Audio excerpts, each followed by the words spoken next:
वरदां यथा विनिमयो यत्र त्रिसर्गो मृषा धाम्ना स्वेन सदा निरस्तकुहकं सत्यं परम धीमहि। भागवत जी के प्रथम श्लोक में परम सत्य को वंदन किया गया। परम सत्य क्या है? ठाकुर जी का नाम। बंधुओं, ठाकुर जी प्रत्यक्ष मिलेंगे यह जरूरी नहीं है। आप ठाकुर जी के मिलने को किस रूप में लेते हो? बहुत ध्यानपूर्वक सुनिएगा। मुझे श्री कृष्ण मिल गए, इसको आप किस भाव से देखोगे? कि मेरे संग कृष्ण बैठते होंगे, मेरे संग कृष्ण खाते होंगे, मेरे संग कृष्ण सोते होंगे, मेरे संग कृष्ण डोलते होंगे, इसको आप समझोगे कि इनको कृष्ण मिल गए? नहीं। सब लोग बिल्कुल सावधानी से सुनिएगा। कृष्ण प्राप्ति के लक्षण क्या हैं? सबसे पहला, आपका हृदय प्रेम से अथाह भर गया हो। प्रेम से अथाह भर गया हो मतलब किसी सामान्य सी स्थिति को देखकर के भी आपका चित्त दया से भर जाता हो, आपके नेत्र सजल हो जाते हो, समझ जाना आपको कृष्ण मिल गए हैं। दूसरा लक्षण सुनो, अब ताली नहीं बजाओ, सुनो बस। हमें पता है आप सुन रहे हो। कई बार ताली के चक्कर में क्या होता है, 4 लोगों ने सुनी, उनने बजाई, 40,000 उसी के चक्कर में बजा देते हैं। कुछ अच्छा ही बोला होगा तभी तो सब बजा रहे हैं। ताली मत बजाओ, आप बस कथा सुनो। और हमको ताली की बहुत इच्छा नहीं है, बस जब कीर्तन किया करें तब बजाया करो आप। सबसे पहला लक्षण कि आपको कृष्ण प्राप्त हो गए हों तो आपके चित्त में अथाह दया हो जाएगी। अरे सामान्य सी गैया विचरण कर रही है, उस सामान्य सी गैया को विचरण करते हुए आप सोचोगे अरे बेचारी कैसे घूम रही है, ये ऐसी भावना, सहज दया प्रकट होने लग जाए, समझो कृष्ण मिल गए।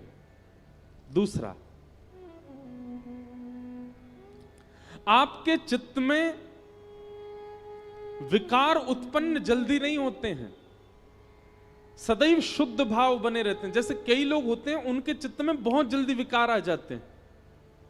किसी के सुंदर रूप को देख लिया तो काम प्रकट हो जाता है, किसी के अति धन को देख लिया तो लोभ प्रकट हो जाता है, किसी की व्यंजनों को देख लिया तो उसके प्रति आसक्ति प्रकट हो जाती है,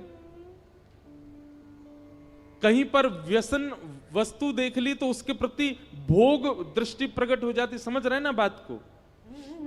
पर आपकी स्थिति कैसी? आपकी जल्दी जल्दी विकार उत्पन्न नहीं होते चित्त में।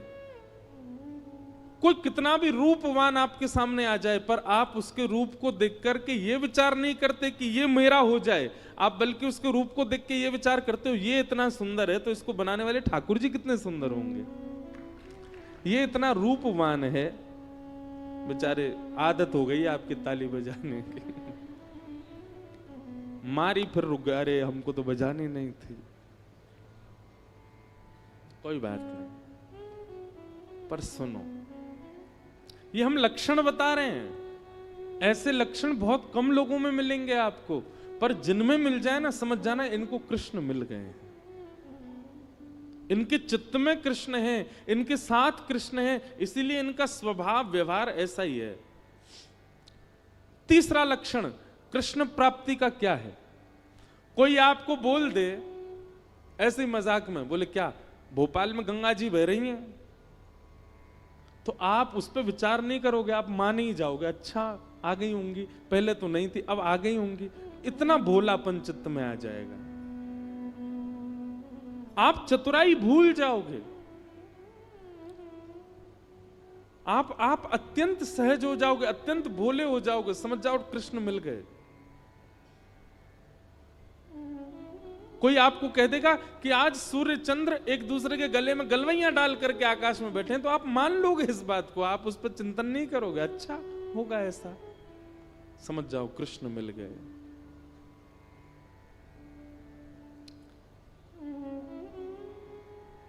चौथी बात, कृष्ण प्राप्त होंगे तो आपके अंदर स्थिति कैसी हो जाएगी? व्रत करना, नियम करना, जल्दी उठना, कथा सुनना, कीर्तन करना, साधन करना, इनको आप नियम की तरह नहीं करोगे, इनको आप सौभाग्य की तरह करोगे। ये मेरा सौभाग्य है। कोई आपसे रात्रि 11 बजे बोले कि कल सुबह 3 बजे उठना है, तो आप आना काने, अरे राम राम, नींद पूरी नहीं होने दे रहे हैं मेरी, क्या करें, ये 3 बजे उठना है, तो आप उसके लिए इतने सौभाग्यशाली मानोगे अपना। अरे 3 बजे उठना है, ठीक है, सुबह तो 3 बजे उठेंगे हम। कल आपको व्रत करना है, पूरे दिन कुछ खाना नहीं है, तो आप इससे विचलित नहीं होगे, आप और आनंदित हो जाओगे, अच्छा मुझे व्रत करना है। जैसे कई लोग एकादशी का नियम ले लेते हैं कि हमको एकादशी करनी है, तो जैसे एकादशी आने वाली, 10वीं को इतना खा लेते हैं कि कल तो भूखा रहना है हमको। पर कृष्ण जिसके चित्त में आ जाते हैं ना, वो व्रत को नियम की तरह नहीं, सौभाग्य की तरह करता है, उत्सुकता की तरह करता है। जैसे बालक को कह दो कल हम तुझे मेला ले जाएंगे, तो रात भर सोता नहीं बालक, उसको इतनी एक्साइटमेंट रहती है, इतना पसंद रहता है, कल मेला में जाऊंगा। ऐसी उत्सुकता व्रत के लिए, नियम के लिए, सेवा के लिए, कथा के लिए, कीर्तन के लिए, धाम गमन के लिए उत्पन्न हो जाए, समझो कृष्ण प्राप्त हो गए। और 5वां लक्षण, रेलवे स्टेशन हो, एयरपोर्ट हो, बस स्टैंड हो, पब्लिक प्लेस हो, मॉल हो, कहीं भी कोई तिलकधारी दिखाई दे जाए, कोई कंठी पहना हुआ दिखाई दे जाए, भले ही आप अपने ऑफिस के काम से हो, आप ऑफिशियल वेशभूषा में हो, लेकिन दिख जाए कि कोई वैष्णव सामने आ गया है, तो चित्त में अत्यंत आह्लाद, परिचय नहीं है आपका उससे, आप जानते नहीं हो उसको, लेकिन उसके वैष्णव भाव को देखकर के आप अत्यंत आनंदित हो जाओ, अत्यंत सुख में भर जाओ, और आपका मन हो कि मैं जाके इसको प्रणाम करके आऊं, समझ जाओ आपको कृष्ण मिल गए।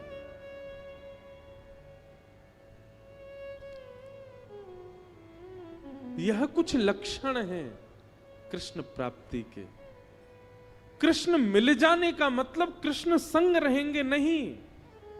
मीराबाई अकेली विचरण करती थी, पर उनके हर पद में यही है, मेरे तो गिरधर गोपाल, मीरा के प्रभु गिरधर नागर। मतलब प्रत्यक्षता में दिखते नहीं है, पर उनके स्वभाव और उनके अनुभव और उनकी क्रिया से पता चलता है कि मीराबाई के साथ कृष्ण हरदम है।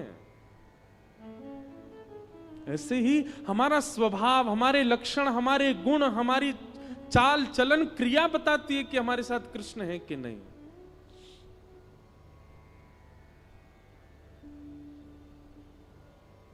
इसलिए भैया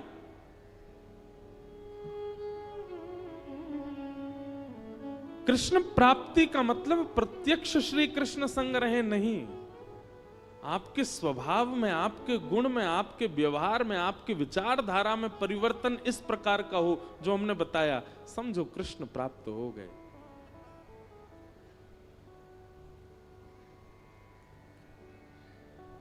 और कृष्ण प्राप्ति की प्रथम सीढ़ी क्या है? नाम जप, नाम संकीर्तन, ठाकुर जी के नाम का निरुध्यासन, स्मरण और निरंतर उसी का चिंतन, उसी से ही यह गति पकड़ेगी। पहला गेर ही है नाम जप, और उसी नाम को ही श्रीमद् भागवत में कहा गया परम सत्य, सत्यम परम धीमहि। हम ऐसे परम सत्य भगवान श्री कृष्ण के नाम को प्रणाम करते हैं, नमन करते हैं, वंदन करते हैं।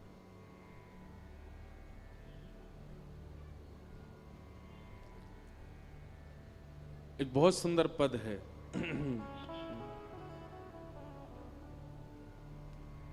राम नाम विसार बंदे, राम नाम विसार बंदे, राम नाम विसार रे, राम नाम विसार। सब लोग गाओ, राम नाम विसार बंदे, राम नाम विसार बंदे, कृष्ण नाम विसार